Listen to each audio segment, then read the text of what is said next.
SoulSistaRican. My artist activist Earline Fisher and lovely Liz, my host Angel G of the Nuevo Latino radio show.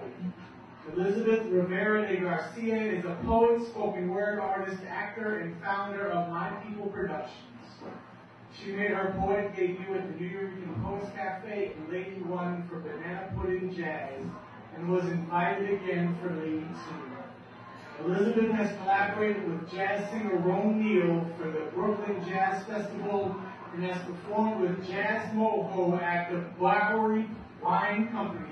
She featured for Heaven on the Hudson at the Hudson River Café and is currently a resident poet of La Familia and company member of the Haiku Empire.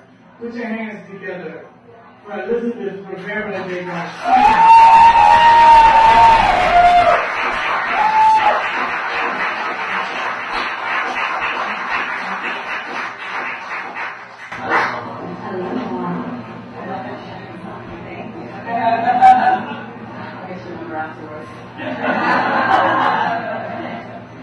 So I want to start off with a piece that I think will just get us warmed up.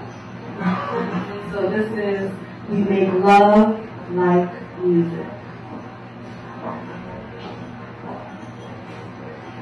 My sleep broken by your hungry hands, smooth fingertips play an electric melody on round flesh. This instrument takes a lifetime to master. I will be your violin, your cello. I will be your wind instrument. You compose a symphony of sweet serenades, a masterful philharmonic echoing in the chambers of my heart, etched into my muscles. The pleasures of deep flesh pulse in the darkness. The percussions of our hearts stir our bodies into frenetic phrases of modern dance, Martha Graham style. We belong on a stage, thrusting and pivoting, perspiring for our art. Audiences with blush, heat making their eyes water, captivated, their bodies craving to be touched, just like that. Yes, right there. Ooh. Murmuring voices release inhibitions, grasp in the shadows between legs, sexual catharsis. We collapse, legs intertwined, the light of the sun's first rays igniting our bodies.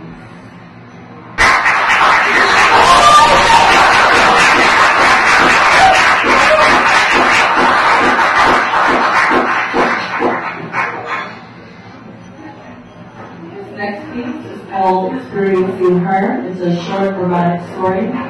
And this is for the men who love women and for women who love women. Yeah.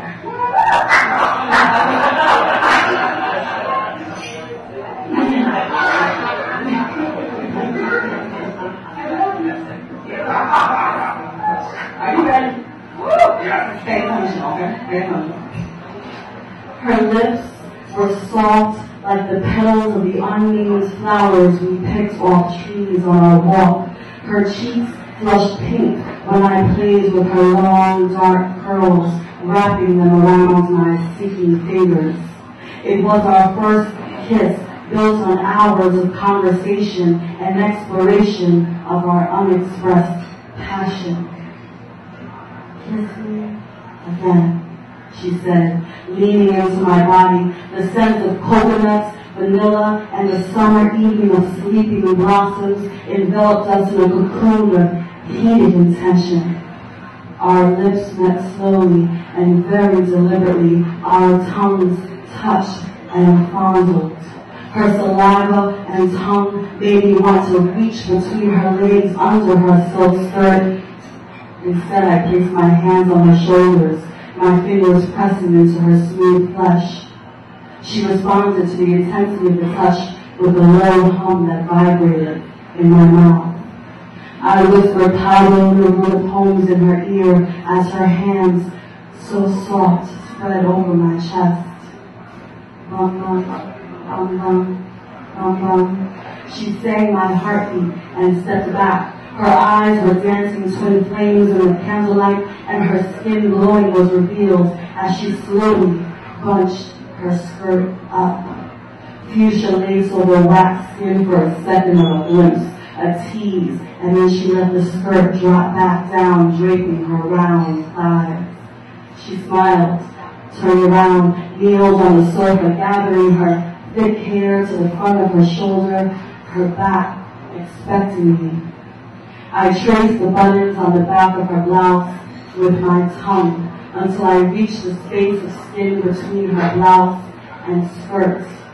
The first taste of her skin, coupled with her scent, mingled with the taste of her tongue and saliva, ordered me to devour her, to fiendishly pull apart her clothes, cup her breasts, pinch her nipples tenderly, spread her legs, suck her inner thighs, and I did none of these things.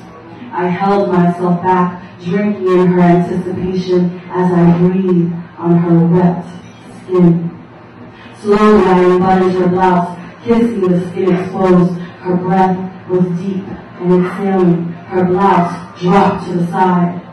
She had no bra on, and as I cupped her left breast, exciting her nipple, my right hand reached under the front of her skirt, rubbing the lace that emitted heat and moisture. She moaned and breathed in quick, holding both my hands with hers, following the motions I made, stimulating her nipple, rubbing her clit.